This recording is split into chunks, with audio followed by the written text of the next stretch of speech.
Welcome to Labor and Health. We'll call this meeting to order. Excuse my voice again. I apologize. Maybe after a long weekend, I'll have a voice. Probably not. We're going to hear three bills this morning. We changed the order up from what's on the list a little bit. We're going to start with Senate File 65. After that, we're going to hear Joint Resolution 2, and we'll finish off our day with Senate File 72. So with that in mind, start off. I don't even need to remind you all about cell phones because there's not enough cell phones out there to matter. Look at Mr. Moline, he's shutting his off. Yeah. Okay, let's start off with Senate File 65, compensation of local registrars repeal. This bill just came a little late, otherwise it would have been a committee bill, but that's okay. It's something easy to work with. I'll invite you both up. Come on up. We'll allow you to introduce the bill to us and tell us what it's all about. And I know it's a lot of reading, but go ahead and just read through the bill for us.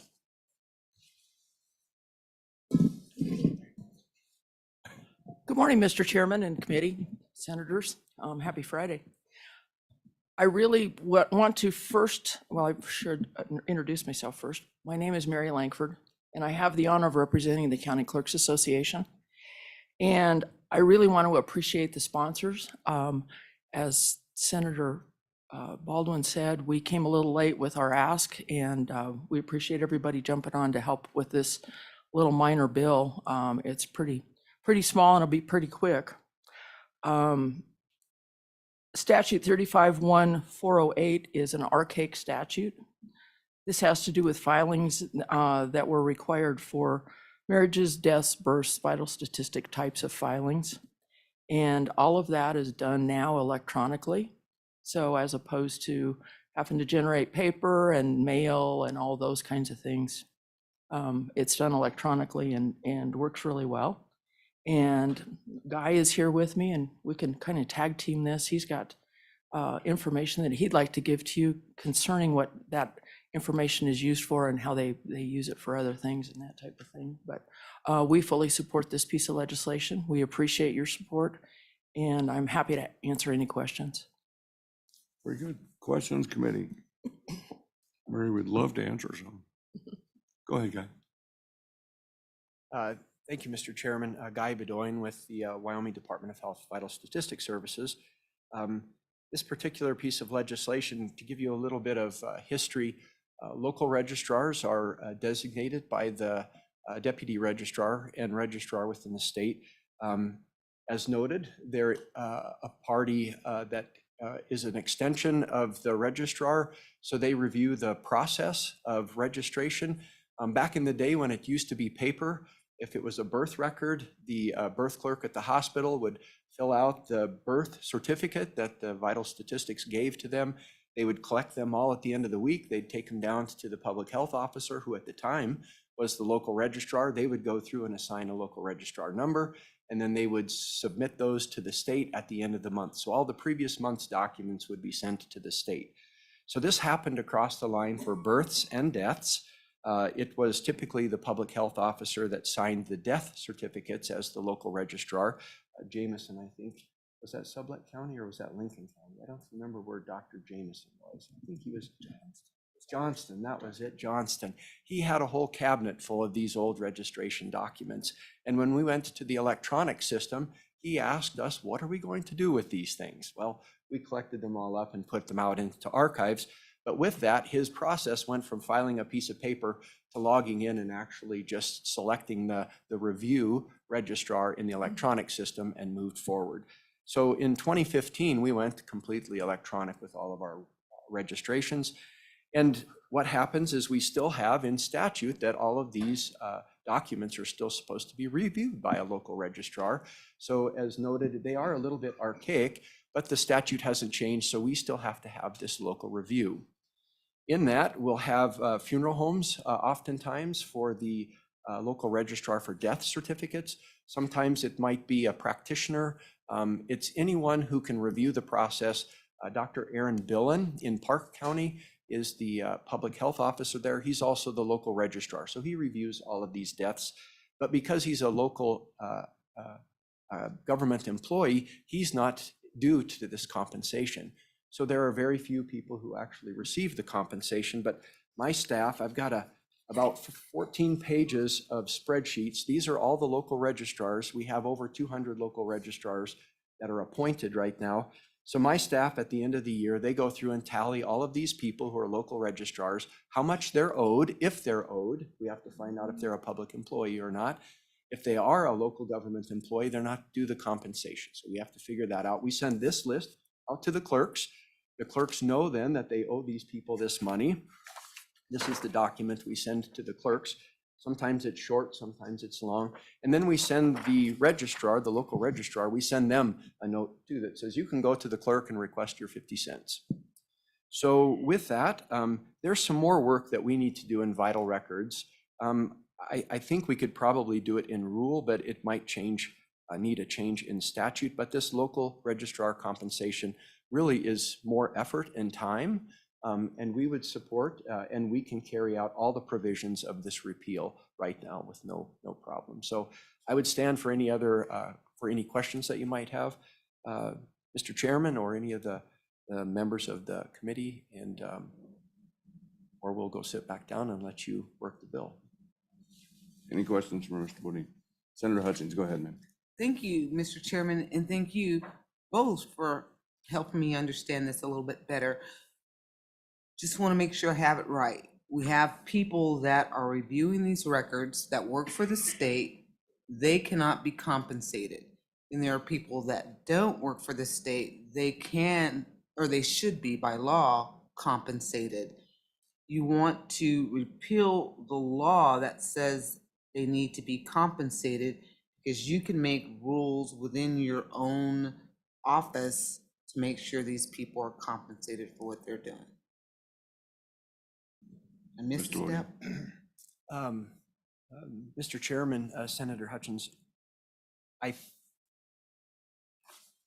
this element for compensation is repealed, I don't know if I can do something specific to compensation in rule. That would be a question I'd have to ask, but you are correct. I think that there would be a way to potentially change. That's a good question. I don't think I can answer that.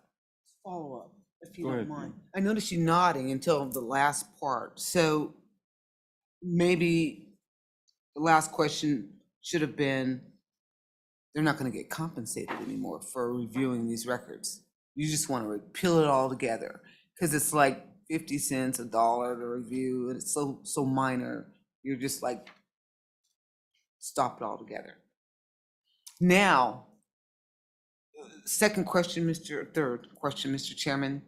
Let's just say, wow, this is $25 that I've done so much reviewing. I get 25, 50, 60, $100. You're still saying, that's not a lot. We still want to repeal this.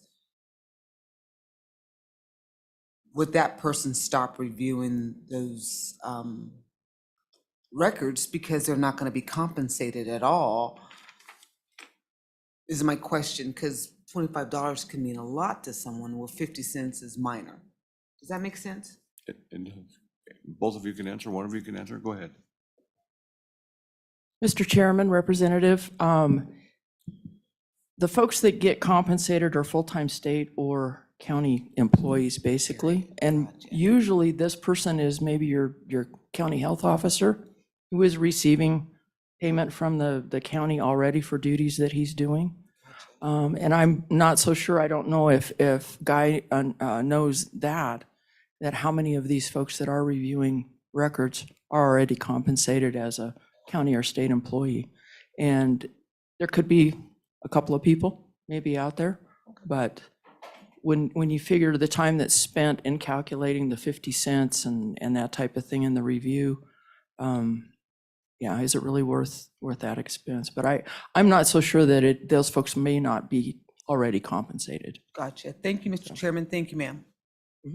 Anything to add to that, Mr. Bodine? Yes, Mr. Chairman, Senator Hutchins, I think I can think of one example, and both for Chairman Baldwin and Senator Dockstetter. So for the Lincoln County area, you have a funeral home in Afton whose The funeral home director is the coroner. Now, if the coroner signs the death certificate, they can sign as the funeral home director, and they're also a local registrar.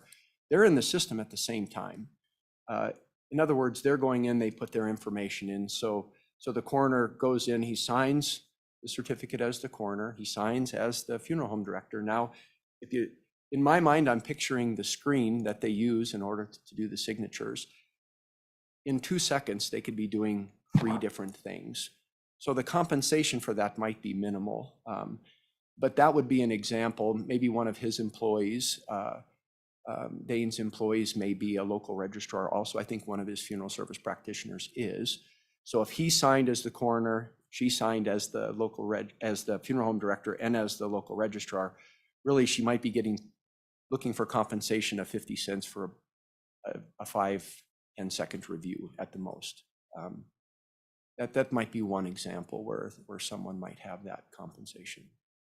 That was helpful, thank you. Senator Barlow. Thank you, Mr. Chairman. So to be clear, it's paid annually, so it's not like it's a paycheck. And it's 50 cents or a minimum of 50 cents, the way I read it. I mean, 50 cents if you don't do anything for the year, and then 50 cents for each certificate thereafter. So there's a free 50 cents. Anyway, so I mean, I guess the question is, I mean, these folks this is generally being accomplished in the performance of some other duty that they are already performing. That's what I'm hearing anyway. And so this is just, just an inconvenience annually that you have to go through to figure out who might need to avail themselves to 50 cents that comes out of the county commissioners. So really what we can do is we can take this amount out of the direct distribution that we give to counties later, since we're helping them out. Thank you. I think Mary just had a heart attack. Very good. Okay, further questions, committee? Seeing none. Anybody in the audience wish to comment on this bill? Mr. Moline doesn't want to comment. Okay, very good. We'll close it. I assume there's nobody online. Okay, we'll close this public testimony. Committee, what's your pleasure? Do pass. Do pass by Senator Dockstetter. Any discussion or suggestions or amendments, committee? Page 1, page 2. There are no more pages. Sensing no discussion, let's call a roll on the bill, please. Thank you, Mr. Chairman. Senate File Number 65, Compensation of Local Registrars repealed. Senator Barlow. Aye. Senator Bouchard. Aye. Senator Dockstader. Aye. Senator Hutchins. And Chairman Baldwin. Aye. We have 5 ayes. Senate File 65 has passed the Labor and Health Committee. Thank you very much for coming in. I can present this on the floor if anybody else has got a burning desire to present this one. It's a good opportunity for an easy one if somebody's interested. Well, Yes, I could do it. Lynn has a burning desire. I don't have a burning desire, but Just a I'll do it desire. just to do it. Okay, well, let Senator Hutchins. This is a cutting government. Thank you. That's right, and I learned that, That's what I was. I learned just how small, Cutting some costs. I believe you said something yesterday about being your birthday. This is your second birthday. No, it Second wasn't my birthday. I felt like it was my birthday. and I learned how small our towns are when the coroner and the person overseeing Yeah. Very good. There might be a conflict of interest in that. I'm just saying. We're going to take a brief break while we go get Senator Case, if we can, from next door to present the next bill. If you would. Thank you.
Welcome, Senator Case.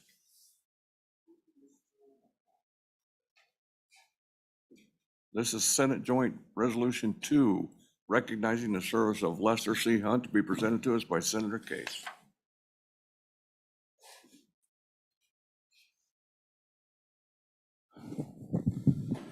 Thank you so much, Mr. Chairman and members of the committee.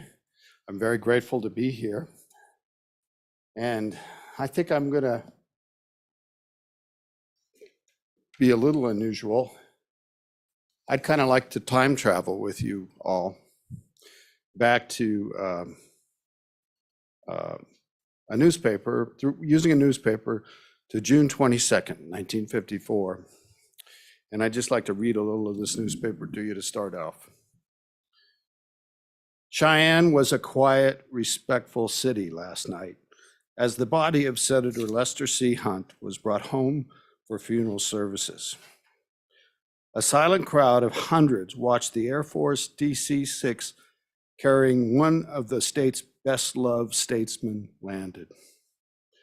Army National Guard units representing every corner of the state snapped to attention and rendered a final salute to the man who gave more than 20 years of his life to public office. A plane carrying 17 congressional leaders and personal representatives of President Dwight Eisenhower preceded the plane carrying Hunt's body and members of his family. The plane carrying Hunt's body was met by Governor C.J. Rogers, Major General R.L. Esme, and Dr. P.M. Cunningham.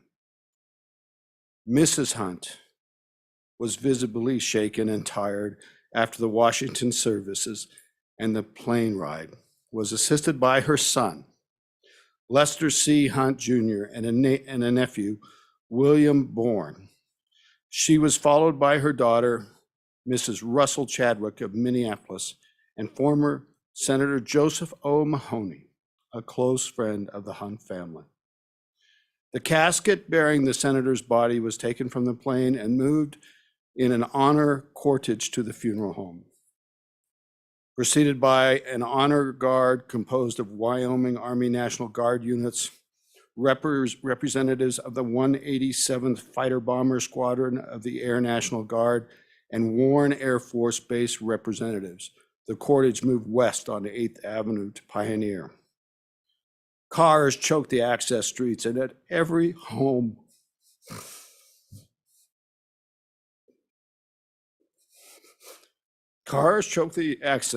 streets, and at every home, people lined the curb, paying a silent tribute to the senator. There were tears in the eyes of many. Old men stood at attention. Children were silent. The group numbered into the thousands, police said. That was a Monday evening. Senator Lester C. Hunt took his life on Saturday before in the morning. He killed himself with a .22 rifle in his office in the Russell Office Building of the U.S. Senate. Services were held in Washington, D.C. on Monday, following the service on Saturday. He was brought to Cheyenne the Monday night after the services in Washington, and services were held here. It was at the Episcopal Cathedral. He's buried in Bethel Cemetery. My father was there that day. He was one of the honorary pallbearers, and he had been friends with Lester Hunt since he arrived in Lander in the early 1930s, returned to Lander really in the early 1930s. He witnessed and helped Lester Hunt's career. You see, my father was Democratic County Chairman, and Lester C. Hunt was a very well-renowned politician from Lander who kind of had an unusual way of getting to Wyoming and getting involved in politics. He served honorably in the Wyoming legislature. He was a representative. He later ran for Secretary of State, served 2 terms as Secretary of State. And he He was the guy that came up with the bucking horse and rider license plate. And by the way, we look in our chambers and we see those beautiful murals that we all have by Alan Tupper True. Hunt commissioned Alan Tupper True to do the design for the license plate. He was twice elected to governor. He was a reformer. And when he resigned in his second term of governor to run for the United States Senate, when he got to the United States Senate, he very quickly clashed with Senator Joseph McCarthy. And I've all sent you a listing of the official Senate history of this, which is quite blunt, quite, I'm afraid, disingenuous to Joseph McCarthy, and very complimentary of Lester C. Hunt. In that circumstances that led to his death, which was late in his last year of his first term. So he served several years. It kind of related to an incident where his son, Lester C. Hunt Jr., his name, they called him Buddy. My family, of course, knew Buddy.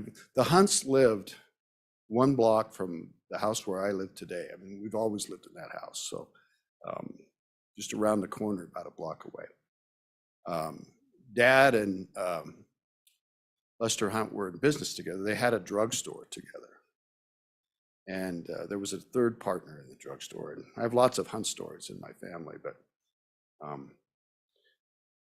Buddy Hunt was gay. Buddy Hunt was arrested and charged with solicitation from a male undercover policeman.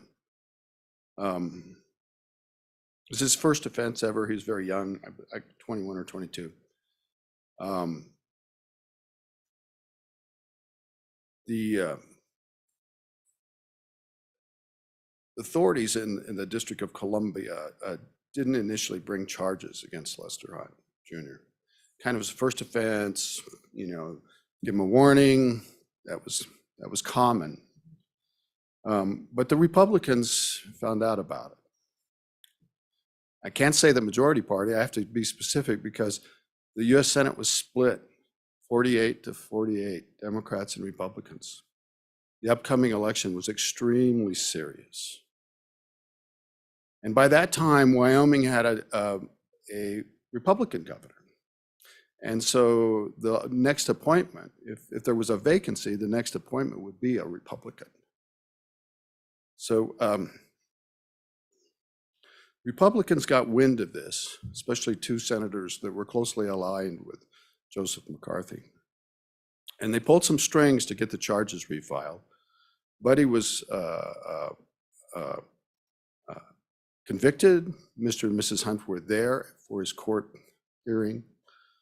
And they stood by their son.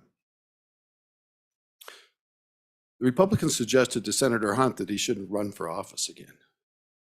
And if, you know, and he kind of went back and forth. For a while said he wasn't going to run again, and then he decided to run again. And the rumor was, and it's more than a substantiated rumor, it's now in the history books, and that he was blackmailed to, and the charge was, you know, this was public knowledge, but people were way out here in Wyoming. And so they threatened to send a mailer, 25,000 pieces of mail to every household in Wyoming with the newspaper story. And, you know, there was a period of things where it was rumored that this was about Lester Hunt's health and that he'd been to a doctor, but none of that has panned out. In the end, on that Saturday morning, he took his own life. And I think how astounding this was for the nation and for Wyoming. You know, just think about it. a divided Senate. Now there's going to be a new senator from Wyoming. The funeral service is happening so rapidly. I can't even imagine that today. But yet being so prominent, body laying in state, in Washington and having a funeral the same day and then getting him to Wyoming and having the funeral here the following Tuesday. That was part of the factors that led to the downfall of Joseph McCarthy, in that within a few months after that, he was formally censured by the US Senate, and he kind of disappeared from history. Kind of a tragic soul in a way. Close to prior to this time was, you all may remember the famous incident where the attorney for the United States Army challenged Joseph McCarthy in a hearing. And remember, Joseph McCarthy was trying to say that there were communists everywhere. And he had lists of communists, but that never panned out. But they also went after homosexuals, rooting out homosexuals in government because they believed that they were a risk of being blackmailed and they shouldn't be in sensitive government positions. So they had this crusade. Joseph McCarthy didn't really participate in the homosexual hunting as much as two other colleagues of his did. And probably the two colleagues, at least one of them was responsible for the blackmail. The Army attorney, who was a civilian, is the one that directly challenged Hunt, or not, misspoke there, directly challenged McCarthy in a Senate investigatory hearing, saying, "Have you no decency, sir?" You might recall those. That was it. So between that and Hunt taking his life, the country changed. We went from a time when there was this witch hunt. I mean, and it was this, McCarthy was a persona that rose to the top. He was charismatic. He became a very well thought of leader. He was promoting kind of extremist views, but he had a huge following. He was very popular. He was very popular across the country. And his downfall came so quickly. And Wyoming was key, was part of that. And a dentist and a former baseball player a guy who came from Illinois to Lander to play semi-pro ball. He was the ringer, baseball, who later went on to put himself through dental school. And while he was in Lander, he met a woman her last name was Higbee. Natalie Higbee, that's her nickname, but there was another. And he put himself through dental school by working full-time for the railroad. He got a dental license. He came back home to Lander, and then he enlisted in World War I, and he served in the dental corps, served honorably. He became a major, I believe, in the National Guard and the dental corps after the war. He became involved in politics in the early 30s. That's about the time my dad would have went back to Lander. And hey, this is one of my dad's ties, by the way. I always wear my dad's ties. I suppose he could have worn this tie that day in Cheyenne. I haven't really seen a picture of that day, but there are many pictures, but not one of my dad. But he was there, honorary pallbearer. I don't think that this story's ever gotten the respect from Wyoming that really it's called for. And when you look at something that happened so long ago and was so poignant and involved these factors within a family and small town Wyoming and being gay and morality police at the time and the tough politics that happened, and to have this man thread this needle the best he can. And then in the end, it was too much for him. There's a breaking point for all of us. And, we're worried about suicide in Wyoming, terrible statistics there. Can't even imagine the agony this man did, but he did stand by his son. He wrote notes, private notes, we don't know what they say, to his wife, to his son, to other people. I can't even imagine my own father, business partner, and Dad was buying Lester Hunt out. He owed him money, and he had given the senator a stack of checks. And remember, Hunt had been away from Lander for a long time, so he wasn't active in the business for at least the Secretary of State term, the governor terms, and he still owned part of the business, along with a third partner. And Dad had provided these, he'd evidently given my father very generous terms to buy out the drugstore. And Dad had given him post-dated checks. And then upon his death, Dad was able to get some bank financing to make good on all those checks. He had enough money so that he could pay Mrs. Hunt. And she must have thought well enough of him, because she would have decided that my father was an honorary pallbearer, you know. That would have been her, in a very stressful moment. She thought of my father and a couple other people from Lander and other people. Anyway, that's the darn story.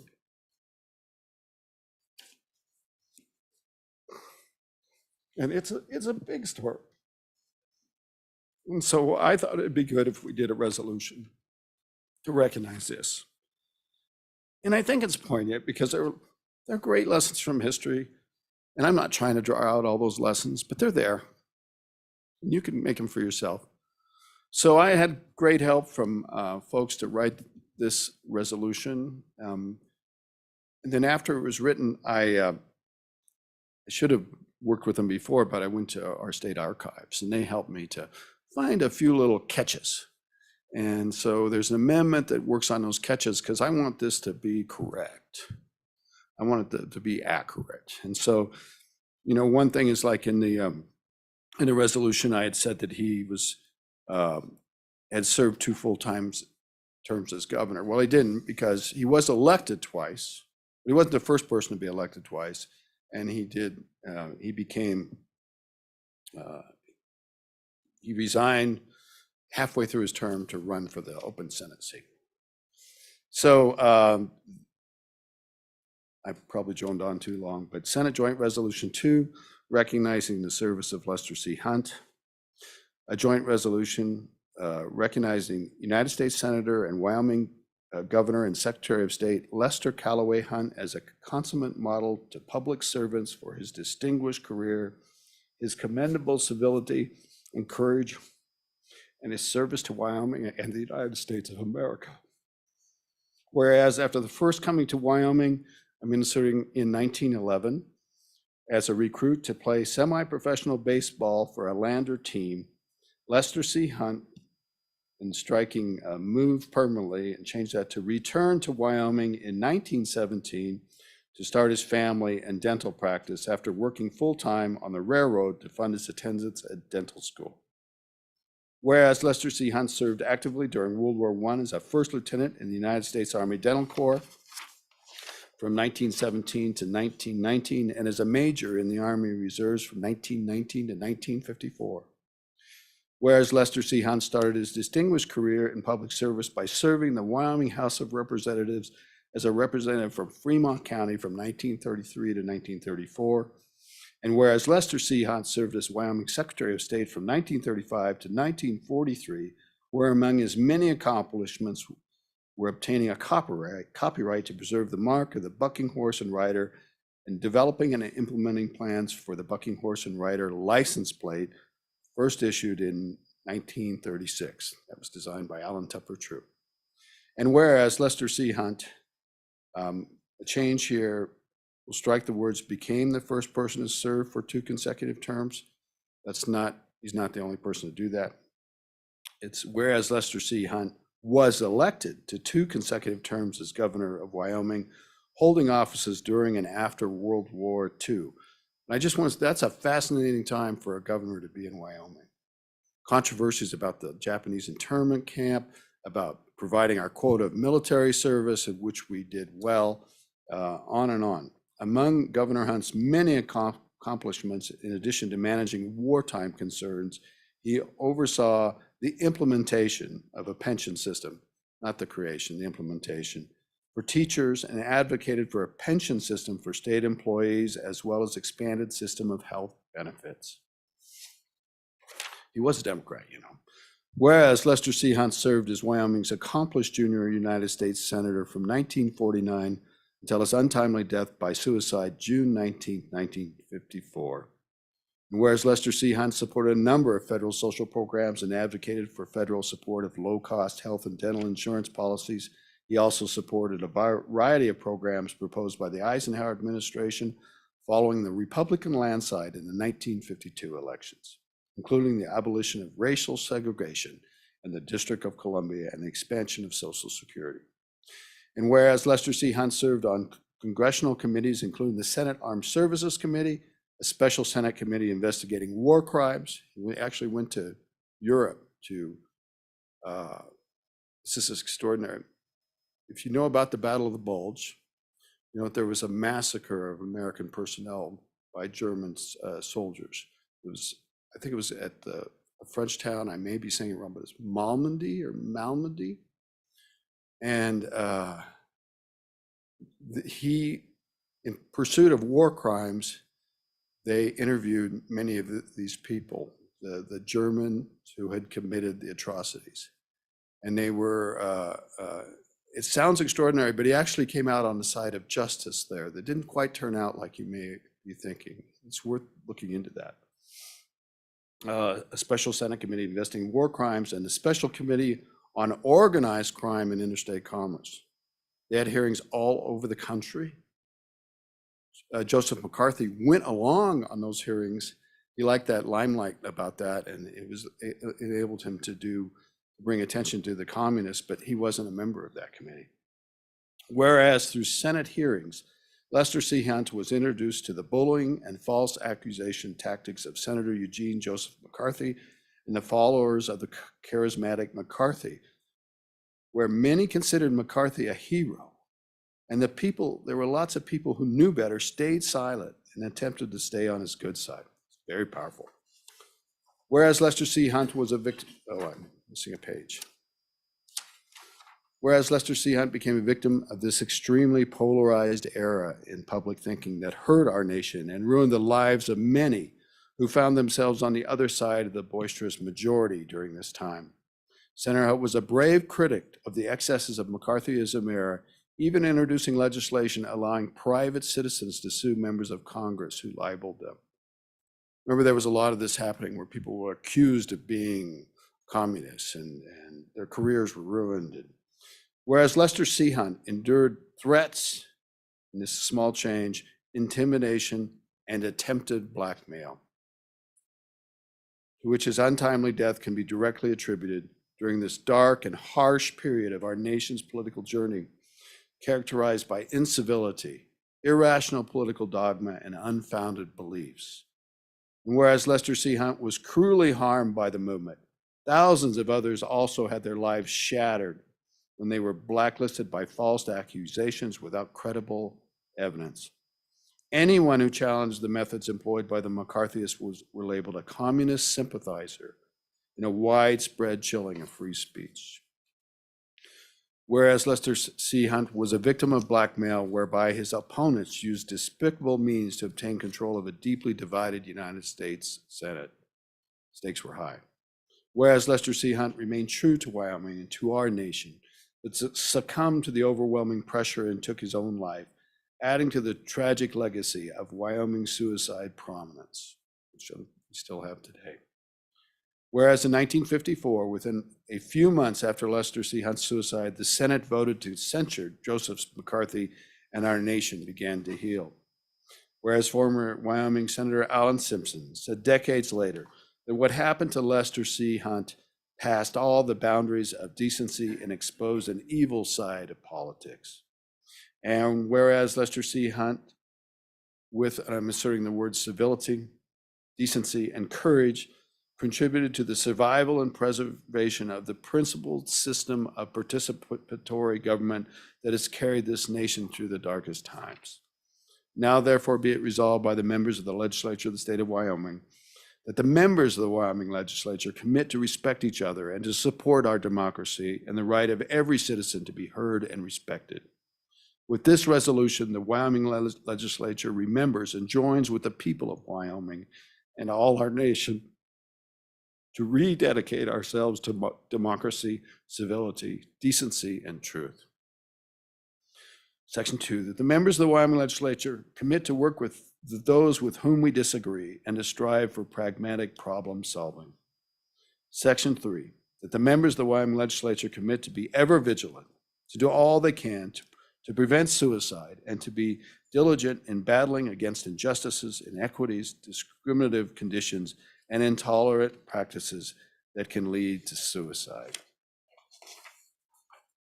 Section 4, that the Secretary of State of Wyoming transmit copies of this resolution to the President of the United States, to the President of the Senate, and the Speaker of the House of Representatives and of the United States Congress, and to the Wyoming Congressional Delegation. There you have it, Mr. Chairman. It's a bit unusual.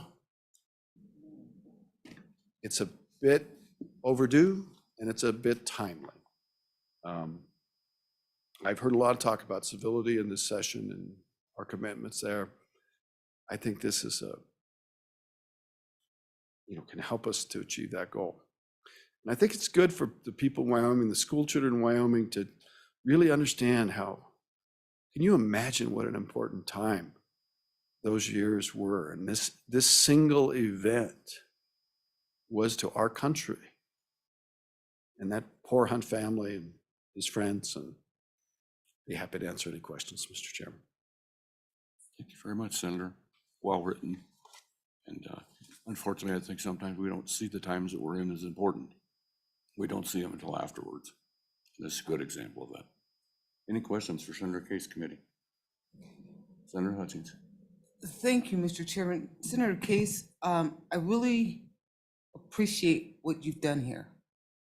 There are parts that I liked of your story that were so compelling, and there were parts that I didn't like. I like to shoot from the hip and tell you straight up. I too have been a victim of this type of bullying, accusations, Yes, ma'am. phone calls from all over the nation and even out of the nation, as far away as Germany. And I've been told to go kill myself because of an accusation that was unfounded. And it was so amazing that during that time, not one person ever said, Senator Hutchins, tell me your side of the story. It was always, you're this, you're this, you're this. Go kill yourself. Phone calls, 2 o'clock in the morning, 1 o'clock in the morning, mail, email. And it's like, wow, where is this coming from? People that never asked the question, did that even happen? So I get it. Yes, ma'am. And it's sad. And I thank God that as a young Black kid, I was used to bullying and I developed a resistance to it. And like you say, not everybody does. So the parts that I don't like, Senator, are the parts that are kind of, we're accusing one side over the other, because this is a wonderful story. This is a wonderful man. And as you told your story, your input, in my viewpoint, if you don't mind, you input little jabs. And it's like, ooh, we know a story, but we don't know the whole story, really. That's just my opinion. It's kind of hard to take someone who's committed suicide and say, well, this is the reason why. This is the only reason. When we don't know. Maybe there was something in his life that you just didn't know.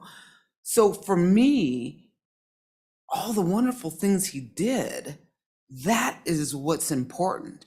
That's what got me saying, whoa, I love this. I love this. This is amazing. My husband was reading the story last night. This is just phenomenal. But when we get to the bottom, I'm gonna see what page we're on, maybe 5 and below. That's where it's kind of like, oh, this senator says we need to be we've passed all the boundaries of decency. No, does that really need to be in there? Because it kind of, again, it kind of puts something dark in a dark story, but then an amazing story. If you see what I'm saying, we're kind of taking all the civility that we want to exhibit and in a way still making a jab. You know, it's because of you that he did this. Well, I just want to know about all the greatness of him and keep that. And the dark part that we just are assuming caused everything because the media said so, maybe it didn't. He's a wonderful man. Let's remember him for the wonderfulness. And unfortunately, sir, some of the incivility is coming from the side that's saying, be civil to me.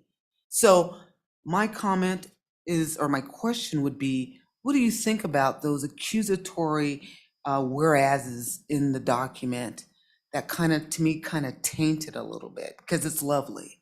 Thank you. Senator Case. Mr. Chairman, we all look back on history, and there's been quite a bit written about this time in American history, and quite a bit written about Senator Joseph McCarthy. I would refer the committee and anybody that's listening in to go to the United States Senate Gov website, and they have a history there, and they have an article about Lester Hunt, and it's called, and I sent it to all of you, it's called Senator Lester Hunt's Decision. And it's not complimentary of Senator McCarthy. It is complimentary of Senator Hunt. And this is what the United States Senate says. There was reputable news accounts at the time. There was the question of blackmail. It was debated at the time, and there was efforts to say that Senator Hunt had health problems, and that more contributed to the suicide. That's been found to be not true. There was an investigative reporter named Drury, Alan Drury. He was a New York Times and Senate correspondent. He spent a lot of time on this issue. Some of the stuff didn't come out right away, but it did come out. So, you know, I can understand how we want to tone things down and maybe try to say somehow that both sides had reason to act the way they did, but the official history doesn't allow for that. And I kind of come back to, there's an absolute standard, and you know, decency, civility, that there is something that's absolute.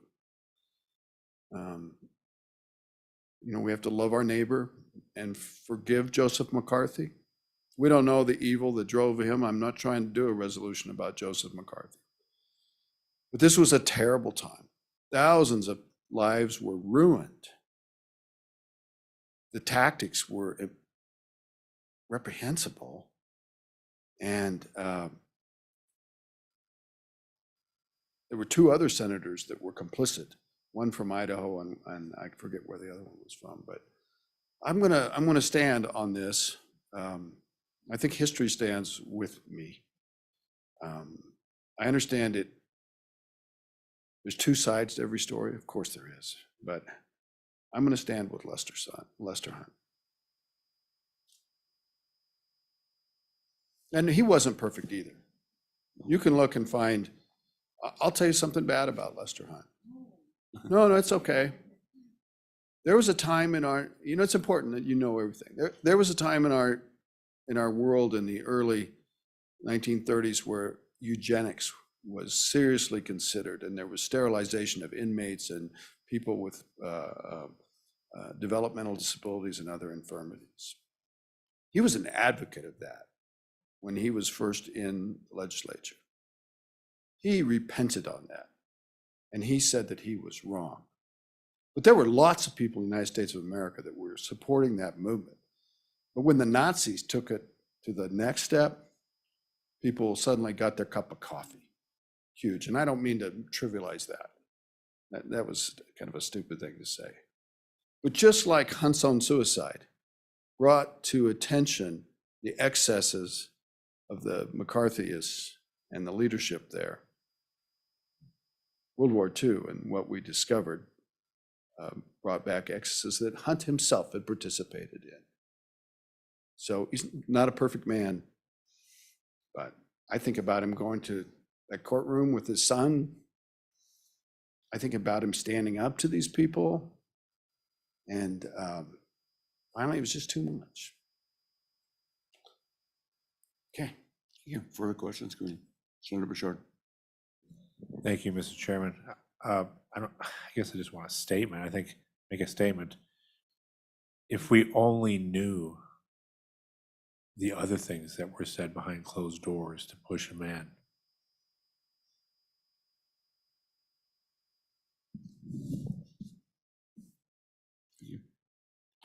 Comments? Senator Case? I'm sure that politics was a pretty ugly thing back then, but it's kind of ugly now. And I'm trying to do something about that ugliness. So it doesn't make it right. I'm sure there were terrible things all the way around. Tough.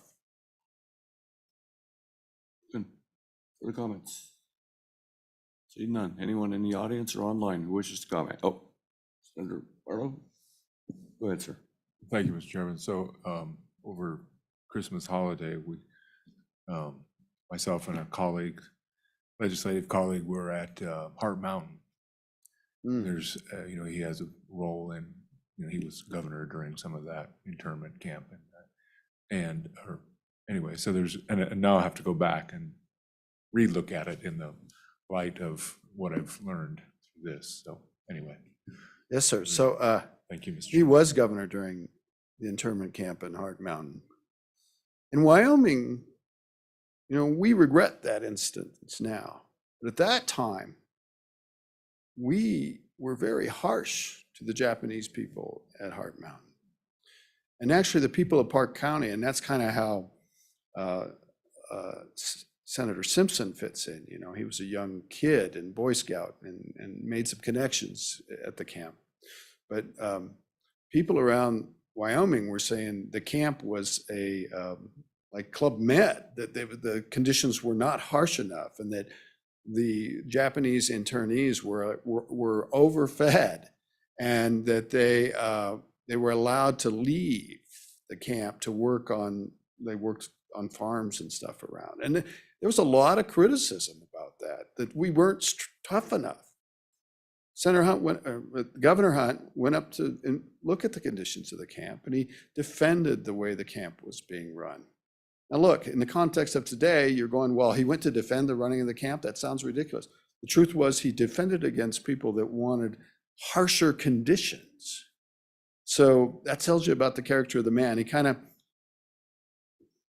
He went and he looked, and he in his own small way protected Japanese people. Now, he wouldn't have told you that, but he did. Very good. Anyone in the audience wish to participate, testify? See none. I'll have you hang around, Senator Case, to help us. We've got that amendment, Mr. Chairman. We'll make sure we got it right. Okay, I don't want to mess up your work. I'm next door, actually. Okay, we'll hurry through this. Okay, I'm We no will, I worries. promise. No one online? No one online. Committee, what's your pleasure? Move the bill by Senator Barlow. That do pass. Let's work through Senator Case's amendments real quick so we get him in so he can go next door and do some more good work. I believe you had something on page 1, is that correct?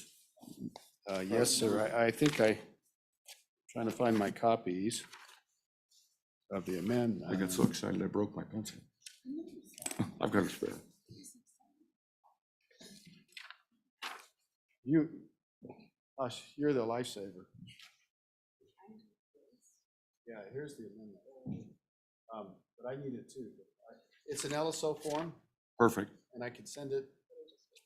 I think most of the committee got it written down as we went through. So I think you're good. Yeah. Would anybody like to offer a motion? Moved by Senator Barlow. Any comments, questions? All, go ahead, Senator Hutchins.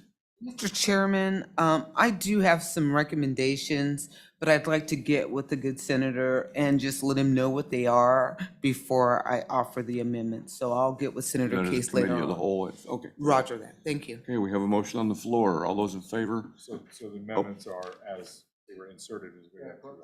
Right.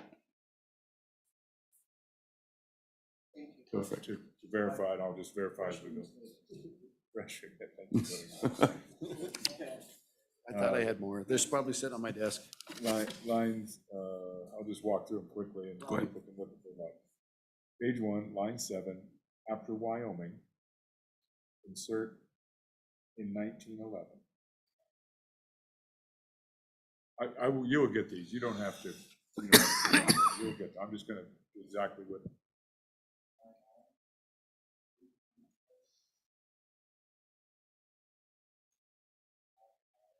In the same line, insert 1917. Page 2, line 16, delete, became the first person to serve for, so that after Hunt, the rest of the remainder of the line, insert was elected to.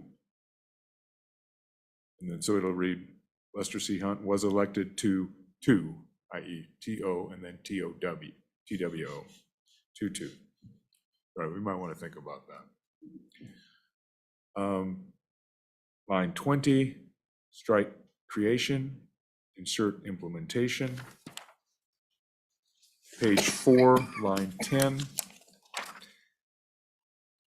delete and, insert comma, after intimidation, insert and attempted blackmail. Yep, so it will read after threats, strike and, insert comma. So it will read, and then after intimidation, add and attempted blackmail. So it would read, Lester C. Hunt endured threats, comma, intimidation. I'm actually striking comma, and attempted blackmail, yes. And then the last one is page 5, line 19. Insert after with civility, comma. And that's the entirety. Working motion. Everyone in favor of that motion by Senator Barlow to amend as we discussed, please say aye. Gotcha. Oh, hi. Gotcha. I kind of mean the same thing. All opposed, say no. That amendment passes. Any further comments on the resolution? With that, let's go ahead and take a vote. Thank you, Mr. Chairman. Senate file, Senate Joint Senate Joint 2, Resolution. recognizing the service of Lester C. Hunt. Senator Barlow. Aye. Senator Bouchard. Senator Dockstader has said aye. Senator Hutchins. And Chairman. We have 5 ayes, sir.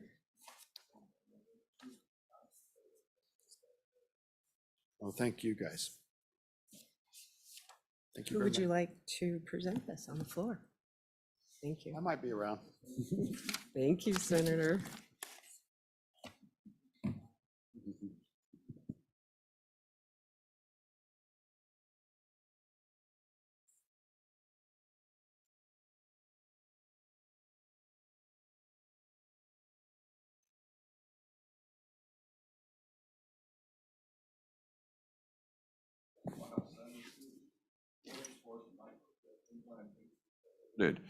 Bringing us the bill today is Senator Dan Larson. Welcome to our committee, Senator Larson. Thank you, Mr. Chairman.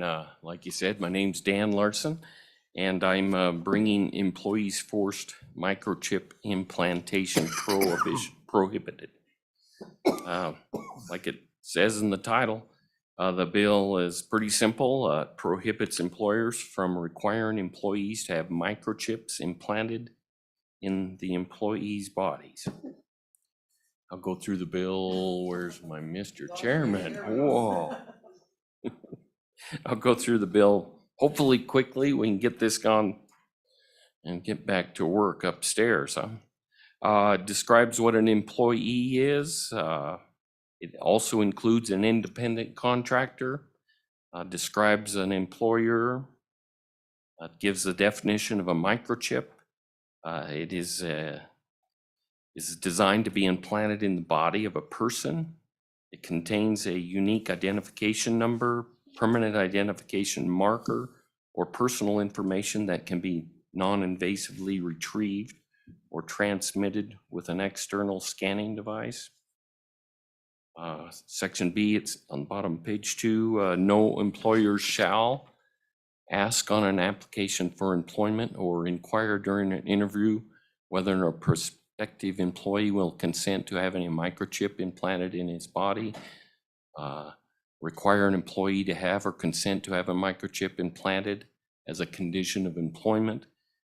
Coerce an employee into consenting to have a microchip implanted.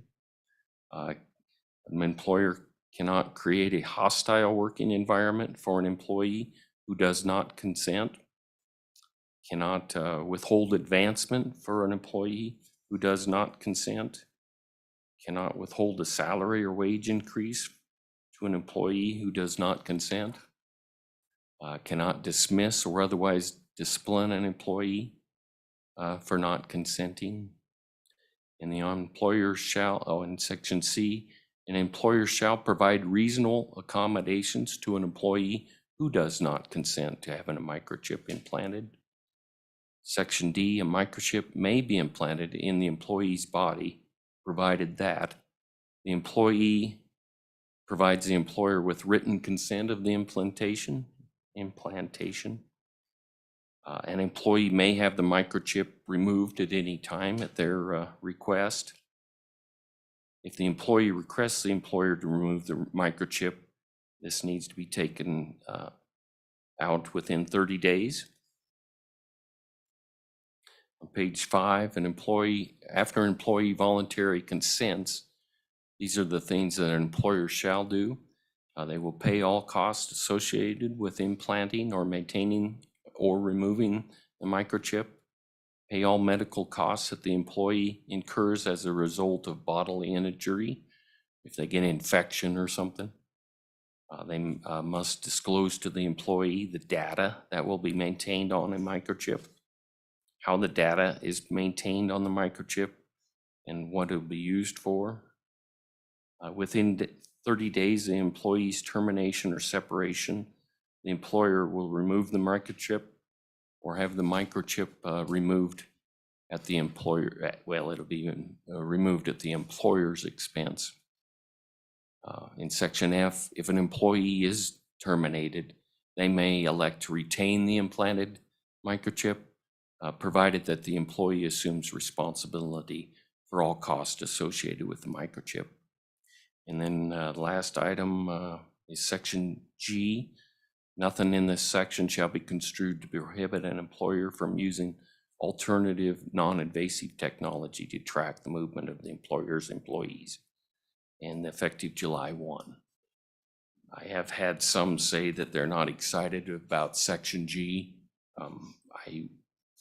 If that was taken out, it wouldn't offend me. I don't know if I want to encourage the tracking of employees, but it does happen. I don't know if everyone knows it is a simple installation. It's just a big old syringe, and they inject a small device that is about the size of a grain of rice. On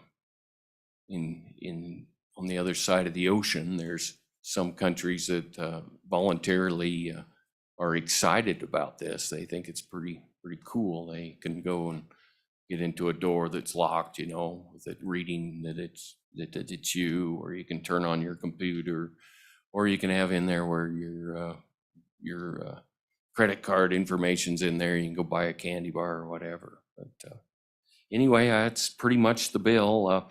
I guess I could state there, not that it means a whole lot, there are 12 states that pass similar bills. 6 of them prohibit just the employers from not being able to do this. Some prohibit the government from requiring this, and some prohibit it totally. There are some that put it in their children. A lot of people are putting it in their animals, obviously. I got 3 small dogs and they have one. But anyway, I just don't think this should be something that our employers require. So that's all I have. Very good. Just one comment on section G. Yes. If it were up to me, I would leave that in. And I leave that in because I'm aware of hospitals that have an external tracking device, in some cases it's a pager, whatever it is, that they use, for instance, nurses to know where they're at so that they can recall them whenever they call them. So I would leave that in, but that's up to the committee. They're in charge, not me. That is, thank you, Mr. Chairman. Yep. Any questions for Senator Larson, Senator Hutchins? Maybe I'll save it for later because it's a question to you, so I'll save it. Just to repeat what you were saying, if you don't mind, you said you know that there were some employers, hospitals, that insert them into patient, No. say it again. Let me just repeat that. And this is talking about non-invasive technology. Gotcha. So this isn't implementation of chips or anything like that. This is things like little pager kind of devices, smaller. Right. But for instance, they give it to a nurse. And all the nurses on that particular floor, they have one, so at any given time, they know where they're at, so they can recall it. Gotcha, So it fits into this paragraph, so I would leave that paragraph alone, but, gotcha. okay. Any questions for Senator Larson, committee? I know Senator Doxner was curious what these things look like. Can you describe what these microchips look like? Well, I take pills and they're encased in a plastic container, and I'm just guessing this is pretty much the same thing. I really don't know. I've just seen it on the internet and such. It's probably sealed, obviously, so it can't contaminate. But yeah, I've seen voluntary ones that you can get your medical information on if you wish to. You can have these things implanted typically right here in the fatty tissue here, and they implant them, and it has all your medical history and everything on it. Those are voluntary. Yeah. It's something if you want it, for instance, somebody that's a diabetic. So when they go into the hospital, they can scan them, everything's there instead. Like me, I would never remember all my medical history, and that's just me. But if it's there, I don't have one, by the way. But that is something that is available in some places, so. Anyway, okay, questions, committee? See none, stand by. Oh, hold on, we got one. Senator Barlow. And it may be in the bill, and Mr. Chairman, I apologize if Oh, you're I fine. didn't thread the needle well enough. This doesn't prohibit an employee from, an employer wouldn't be able to discriminate hiring an employee that already had one, to the good senator's point, that if he had one for his medical records, there's no discrimination the other way. Would that be correct, the way I read this? Thank you. Mr. Chairman, that is correct. There is nothing going the other way. Thank you. Very good. No further questions? Anyone in the audience here in the room wish to comment on the bill? Mr. Moline.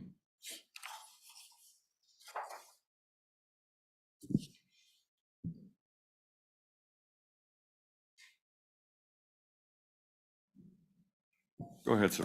Mr. Chairman, Brett Moline, Wyoming Farm Bureau Federation. Just a little bit of information on the microchips that we use in animals are about the size of a grain of rice. They're very small. I wasn't going to testify on this bill, but just a thought that occurred to me that I don't know of anybody that's requiring this now, but it's a kind of a rare opportunity to be proactive. We're stopping something that's maybe it's not happening now, but it's a proactive piece of legislation. It's some kind of unusual in this body. With that, Mr. Chairman, I would sit for any questions. Thank you. Committee, questions for Mr. Moline? Senator Hutchins, go ahead. No, I'll let it rest. Thank you, Mr. Chairman. Questions, committee. Senator Barlow.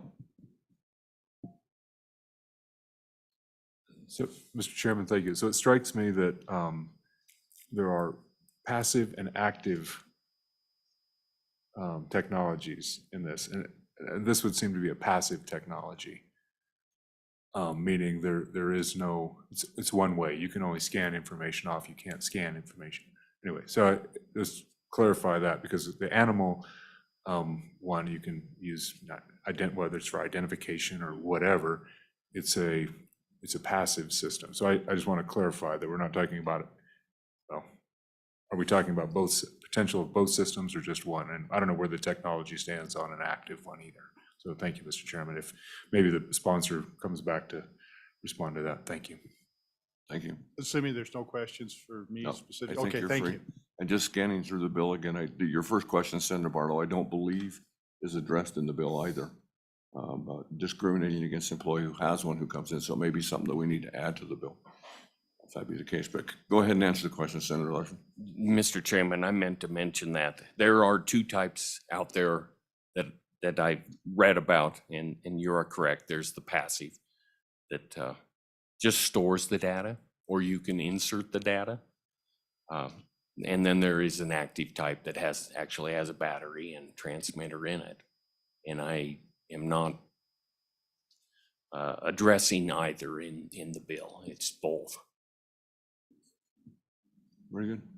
Go ahead, Senator Hutchins. Thank you, Mr. Chair. Senator Larson, your bill is only dealing with people that they don't want this microchip. There could be a company comes in and says, hey, anybody who wants it will do it. And if they want it, that's fine. But we're just addressing those who don't want it in this bill. Is that correct?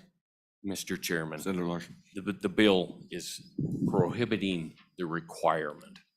You Voluntary. can volunteer. Gotcha. Thank you. And I believe in the bill it is explicit about if you desire it, you can have it. And then just Exactly. the requirements, if you decide you really didn't want it and you want it out, I think the bill addresses it. Further questions, committee? Senator Barlow. Thank you, Mr. Chairman. So I wonder in applications of deep mining or things like that, when there's, you're doing recovery work and you're trying to identify remains and things like that. I'm thinking about Trona mine. I've been to the bottom of a Trona mine and you have a disaster in the bottom of a mine. So I guess what I'm saying is that, obviously the employee could still consent to it based on the rationale. I get that.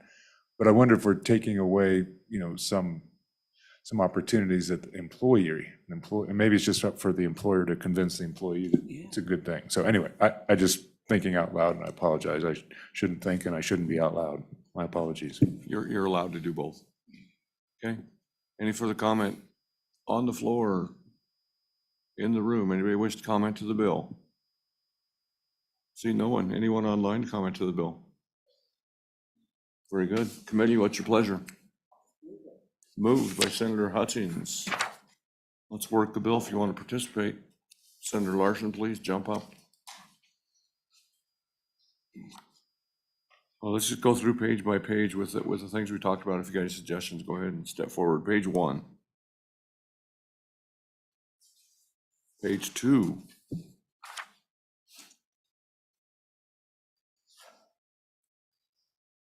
Page 3.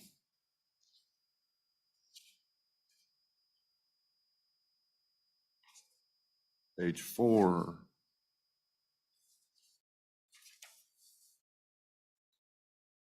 Page 5. I'm running out of pages. Page 5, Senator Barlow. Mr. Chairman, so the only thing I would suggest is the top of page 4 is Romanet 7, dismiss or otherwise discipline. It's a little bit, not contrary, but when you go back and look at the Romanet 4, which is the hostile work environment, because if you have coworkers and one's harassing the other before they do or don't do it, you end up putting the employer in a place where they may not be able to actually deal with a conflict within their employment staff. So I'm not saying I don't have a fix for it. I just want to point out that you end up employer might find themselves in a place where there's a hostile work environment being created within the employees, and now they're prohibited from dismissing the one because of this statute and not actually maybe get to the one that's actually dealing with the problem. Any other comment on it? That makes perfect sense to me. I don't have a fix for it. I just wanted to point it out that we may be putting an employer in an impossible situation. Can't. Senator that- Larson.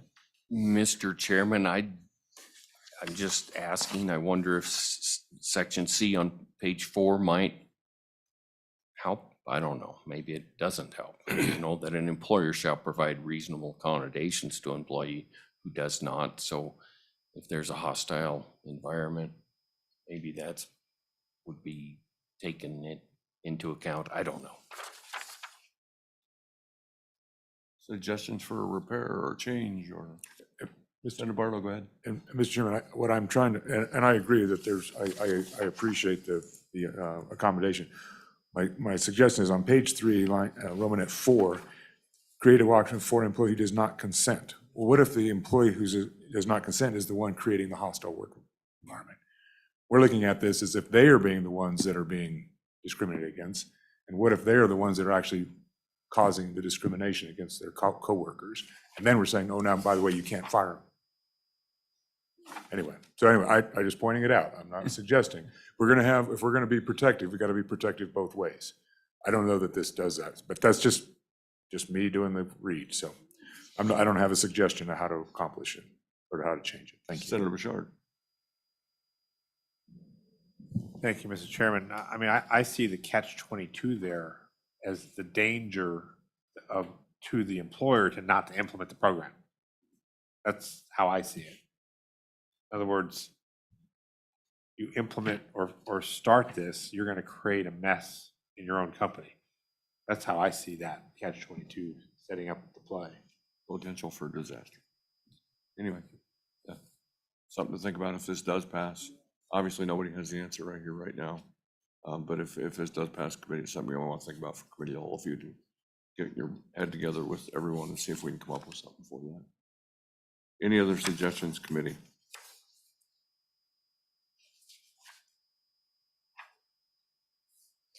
Okay, hearing none. Bill's been moved. Let's call the roll, please. Senate File 72. Senator Barlow. Aye. Senator Bouchard. Senator Dockstader's aye. Senator Hutchings. Aye. And Chairman Baldwin. Aye. We have 5 ayes, sir. Senate File 72 has passed. The Labor and Health Committee will be presented on the floor by Senator Larson. Thank you. And that concludes our meeting. And you've got a notice for the meeting for next Wednesday, the bills order, and you have 2. And then I'm contemplating next Friday. No meeting on Monday, of course, unless you want to have one in your house. Thank you. Thank you, committee. No. No.